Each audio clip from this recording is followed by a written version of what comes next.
안녕하십니까. 87연구소 방송 묵계 이상원입니다. 오늘은 소금의 종류와 특징, 꽃소금과 천일염과 맛소금의 차이에 대해서 알아보겠습니다. 대부분의 음식에 빠짐없이 들어가고 생명 유지를 위해서도 반드시 섭취해야 하는 것이 소금입니다. 이러한 소금의 종류로는 천일염, 꽃소금, 죽염, 맛소금 등이 있다는 것은 다들 잘 아시겠죠. 그런데 이러한 소금들은 어떤 특징과 차이점이 있는 것일까요?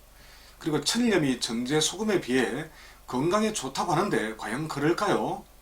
자, 또한 소금에는 강한 장부인 신장을 보호하는 짠맛이 해롭다고 하는데 먹어도 괜찮은 걸까요? 자, 오늘 방송에서는 다양한 소금의 종류와 그 차이점, 그리고 소금과 체질에 관련된 일부 오해를 음양오행적 관점에서 풀어보도록 하겠습니다. 먼저 소금하면 먼저 천일염이 떠오릅니다. 전남 신안이나 부안 곰소에서 활발하게 제조되는 천일염은 바닷물을 끌어와 바람과 햇빛으로 수분과 유해 성분을 증발시켜 만든 육각형의 결정체입니다. 우리나라의 천일염은 세계적으로도 그 품질이 뛰어나기로 유명합니다. 주목할 만한 점은 이러한 천일염에는 최소 72가지의 풍부한 미네랄이 함유되어 있다는 것입니다. 칼슘, 마그네슘, 아연, 칼륨, 철 등이 대표적이죠. 하지만 천일염은 각종 미네랄과 함께 독성 물질과 불순물이 일부 함유되어 있습니다. 그래서 식용으로 바로 섭취하기에는 부담이 됩니다. 그런 이유 때문에 일반적으로 다수 정제 과정을 거쳐 섭취하는 경우가 많습니다. 토판염, 장판염 같은 것도 어느 정도 불순물질을 없앤 형태가 되겠죠. 자, 두 번째로 천일염을 식용으로 먹을 수 있도록 가공 처리한 것이 바로 꽃소금과 같은 제품입니다. 꽃소금은 천일염을 녹여서 불순물을 여과한 후 다시 증발시켜 얻어낸 결정체입니다. 그래서 천일염에 비해 불순물이 훨씬 더 적습니다.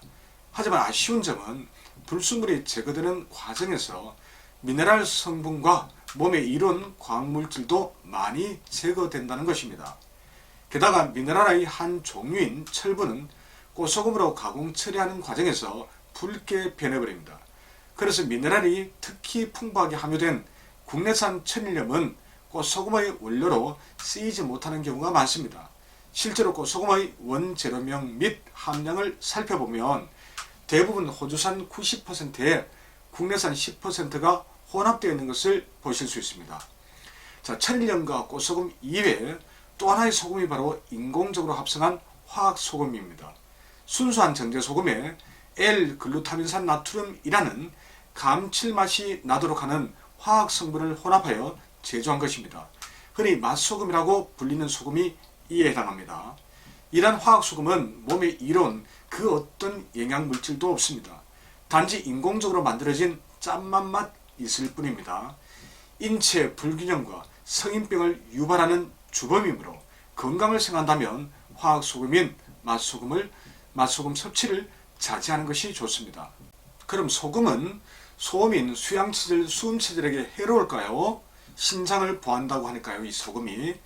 결론부터 내린다면 불순물이 효과적으로 제거된 품질 좋은 천일염은 과하게만 먹지 않는다면 소음인이 먹어도 좋습니다.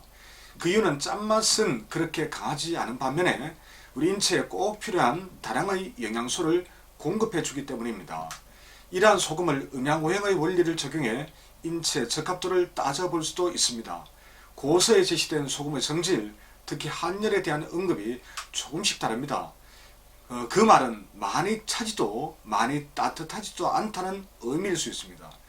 음식의 오미를 연구하는 분들은 소금을 미온, 즉 약간 따뜻한 성질로 이야기합니다. 오행과 오미를 연결해보면 이를 좀 더 쉽게 이해할 수 있습니다. 씨맛은 봄에 해당하는 목, 쓴맛은 더운 여름에 해당하는 화, 중간인 단맛은 토, 매운맛은 가을에 해당하는 금, 짠맛은 추운 겨울에 해당하는 수에 해당됩니다. 즉 양의 성질인 목과 화는 서늘한 맛, 음의 성질인 금과 수는 반대되는 따뜻한 맛이 배치됩니다. 이처럼 5가지 맛이 오행과 성질면에서 음양관계를 이루고 있음을 알 수 있습니다. 즉 오행인 수가 음이라면 오미인 짠맛은 양적이라는 것입니다. 소금물이나 죽염을 장복했을 때 몸이 따뜻해지는 것도 바로 소금의 양적 성질 때문입니다. 그렇다면 소금의 짠맛이 소민의 신장을 보호하는 것만 생각해서 무조건 부정적으로 보아서는 안됩니다. 소금의 따뜻한 성질이 소민의 냉한 몸을 데워주는 긍정적인 면도 있기 때문입니다. 그러므로 맛과 체질 적합도를 단지 소민의 신장을 보호하는 짠맛처럼 장부와 오미의 상관관계로만 한정해서는 안됩니다. 늘 이야기하지만 체질 장부도 중요하지만 건강 상태에 따라서는 음양이 더 중요할 때도 있습니다. 그러므로 엉터리 팔체질 전문가들이 주장하는 도식적이고 편협하며 극단적인 체질 음식관에서 벗어나야 합니다. 체질별 음식 분류라는 것이 무 자르듯이 그렇게 간단하지만은 않습니다. 자, 지금까지 소금 종류 중에서 천일염, 꽃소금, 맛소금, 즉 화학소금의 제조 과정을 통해 그 특징과 차이점을 알아보는 동시에 소금의 오형적 성질을 함께 분석해 보았습니다. 음식은 한동안 먹지 않아도 견딜 수 있지만 소금은 단식 중에도 반드시 섭취해야 할 만큼 생명 유지에 필수적입니다. 그런데도 우리는 체질 음식에만 관심을 두었지 정작 가장 중요하고 늘 가까이 하는 소금에 대해서는 너무 무관심했던 것이 사실입니다.